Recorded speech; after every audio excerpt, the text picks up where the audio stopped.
흔히 교통사고 후유증 환자들이 뭐 혈액 검사를 했다, 엑스레이를 찍었다, 뭐 MRI를 찍었다 다 찍었는데도 문제는 없는데 왜 이렇게 통증과 저림과 뭐 여러 가지 고생을 할까? 이 교통사고 과정에서 생겼던 손상된 혈액이 혈액의 기능을 방해하기 때문이에요. 그래서 굉장히 후유증이 오래 간다 이렇게 볼 수가 있고요. 두 번째는 혈액도 수명이 있어요. 혈액도 나이가 들면 늙어가거든요. 그렇죠.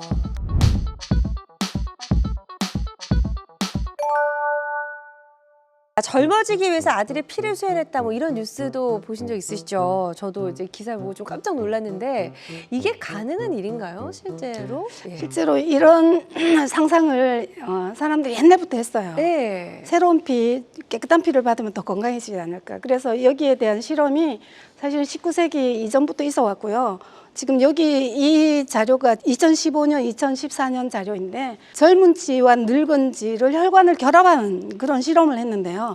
지금 이 두 마리의 옆구리에다가 혈관을 묶어가지고 한 몸처럼 만들었어요. 오. 이 결과 늙은 쥐의 뇌혈관의 부피와 분비가 증가했다. 이게 뇌혈관의 세포의 분지가 늘어난 그림이거든요. 이게 어떤 걸 의미하느냐 그러면 뇌세포는 사실은 한번 손상이 되면 회복이 안 되는 그런 맞아요. 특성이 있기 때문에 예. 이 뇌세포까지 회복이 됐다는 것은 다른 장기는 말할 것도 없이 새로운 피가 모든 장기를 다 회복시켜준다. 이걸 회춘 실험이라고 이야기를 합니다. 그래서 심장 기능도 좋아지고 뇌세포까지 털도 반짝반짝해지고 수명도 길어졌다라고 하는 유명한 이 실험이 있어요. 네. 그 이후에 이걸 가지고 사람에게도 적용해 보자라고 하는 시도가 있었지만 사실 윤리적인 문제 때문에 중단이 됐고요. 네. 그 이후에 보면 개인적으로 자기 아들, 뭐 자기 딸, 뭐 아버지 이렇게 해가지고 혈액을 주고받는 그런 기사들이 종종 나오고 있잖아요. 네네. 이 실험에 근거한 시도라고 보실 수만 됩니다. 그렇군요. 이게 의미하는 게 뭐냐 그러면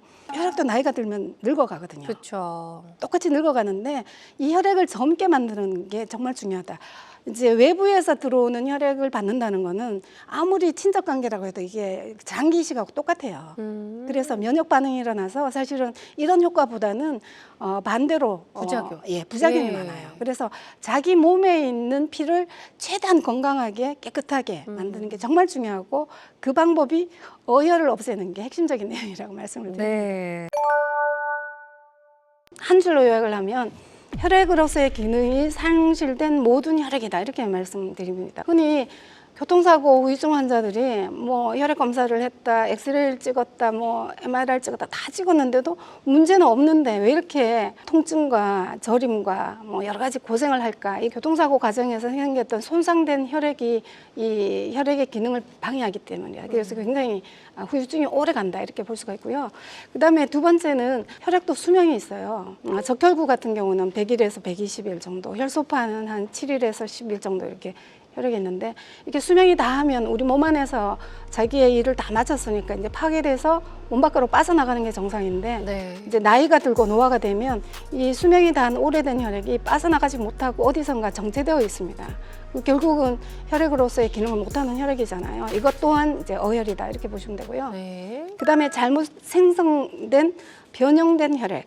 이건 무슨 말이냐 하면 혈액이 똑같은 혈액이 아니고 젊었을 때 건강할 때는 정상적인 혈액이 생겨나지만 적혈구만 해도 좀 크기가 작은 적혈구도 있고요.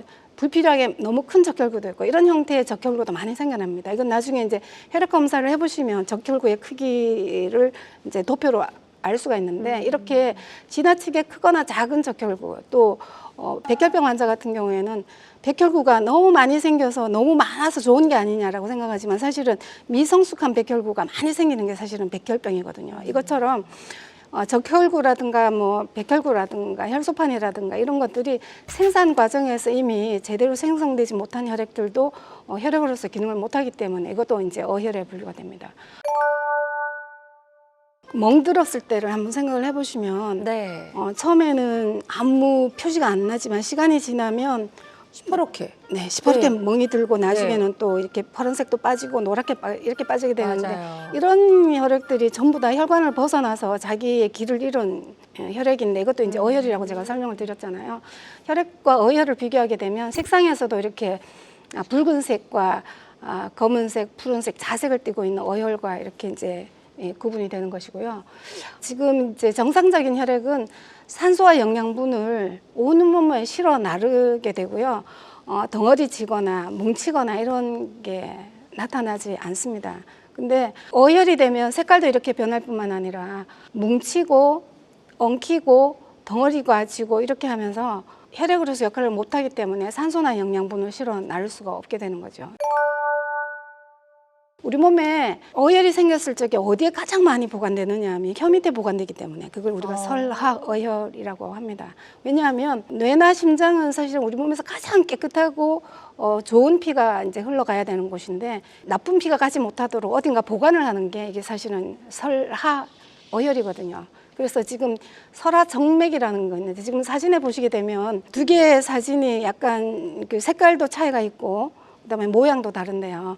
지금 아래쪽에 있는 이 설하정맥의 색깔을 한번 잘 보시게 되면 이게 혀 밑에 아주 독특하게 혈관이 두드러지고 불룩하게 나오고 색깔도 이렇게 드러나는데요. 이 설하정맥이라고 하는 게 혀 밑에 있으면서 목과 머리 쪽으로 혈액을 운반하는 기능을 해줍니다. 그리고 아주 중요한 게 이 주변에 있는 찌꺼기들을 혀 밑에 다 보관해주는, 그러니까 혈액을 정화해서 생긴 찌꺼기 어혈을 여기에 보관하는 이제 그런 중요한 역할을 하고요. 네. 그래서 이제 혀를 잘 관찰하시는 게 아주 중요하겠죠. 이제 한의원에 오시면 혀 밑을 한번 보여주세요라고 하는 이유는 여기가 실제 혈액 상태와 혈관 상태를 판단하는 진단점이 되고 어혈을 배출시키는 그런 어떤 위치로 잡기 때문에 굉장히 중요한 혈액이자 정맥이 설하정맥입니다. 지금 양쪽 가슴이 뻐근하고 누르면 짜릿하고 이거는 심장에서 신호를 보내고 있다라고 충분히 짐작할 수 있는 거거든요. 근데 이게 혈액 검사나 아니면 그 영상 검사에서 안 나타나는 경우도 꽤 많습니다. 그래서 이제 제가 권해드리는 방법은 혈액을 깨끗하게 만드는, 특히 이제 머리나 심장 쪽으로 가는 혈액이 가장 중요한데 이쪽에 혈액을 깨끗하게 만드는 방법이 한방에서는 약물을 복용하는 방법도 있고요. 이렇게 설하정맥에다가 침을 찔러가지고 이걸 뽑아내는 방법이 있는데 이걸 어떻게 하느냐 그러면 보통 우리가 이제 찔렀을 때 가만히 두면 피는 그대로 멎어버려서 안 나오는데요. 설하정맥은 이걸 찌르게 되면 다른 부위에 비해서 피가 잘 나오는 편입니다. 뽑아내는 형태로 이렇게 조금만 압력을 가하게 되면 이 혀 밑에서 상당히 많은 그 혈액의 찌꺼기들이 빠져나오는 걸 알 수가 있거든요. 그래서 저는 이런 치료는 이제 한의원에서 이루어지니까 한의원에 가셔가지고 실제로 그 혈관 상태를 한번 체크를 해보시고 거기에 맞는 치료를 꼭 받으시면 좋을 것 같습니다. 이게 지금 가슴이 뻐근하다, 짜릿하다 이런 느낌은 뭐냐 그러면 산소가 제대로 그 심장 쪽에 공급이 안 될 때 나타나는 거고요. 이 심장에 좋은 피가 공급이 되면 산소가 잘 공급이 되면 이런 증상들은 충분히 좋아질 수 있거든요. 네. 그래서 어혈일 수 있다라는 전제하에 이걸 꼭 치료하시는 게 좋으니까 한의원에 한번 꼭 가보세요. 사실 그 심장은 본인의 몸에 어디에 있는지 평소에는 아무 느낌이 없는 게 가장 건강한 상태라고 볼 수가 있거든요. 혈관이 어느 정도 막혔을 때까지, 그러니까 대개 50% 막혀도 신호가 오지 않고 70% 정도 이상 막혔을 때 조금씩 신호가 오기 때문에 이제 그런 부분에 대해서 매우 주의를 해야 되고요. 심장 질환이라고 생각하면 딱 핵심적으로요.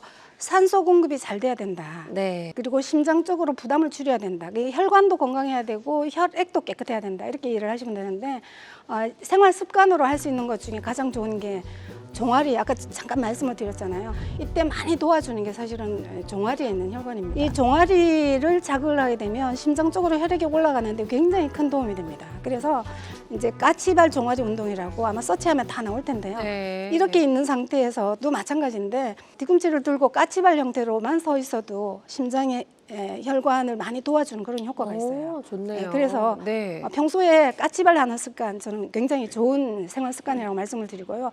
두 번째 경동맥이라고 해서 여기 이렇게 제끼면 이렇게 보이는 이 경동맥이 있는 이곳에 네.